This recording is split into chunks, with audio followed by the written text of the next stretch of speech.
Welcome to Chillin' 101. We hope this video helps. You begin by choosing the exact words you want to join and why you want them combined.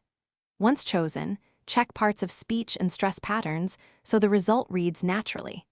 Make sure to decide whether you need a hyphen, no space, or a blended overlap. That decision affects pronunciation and readability. Start by writing both words and testing the shortest clear overlap or the hyphenated form out loud to hear rhythm and clarity. Now perform the actual join. Overlap identical sounds or letters to create a seamless blend. For example, combine micro and organism by keeping one O. Once done, consider inserting a hyphen if the blend creates ambiguity or awkward vowels.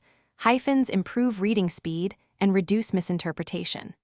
Make sure to speak the new word aloud, adjust dropped letters or syllables for smooth flow, and check visual balance so the word looks intentional and readable in context. Finish by selecting the final spelling that best communicates your meaning, then use the new word in several sentences to confirm clarity. If readers stumble, revert to a hyphenated form or restore a dropped letter. Small changes often fix mispronunciation or ambiguity.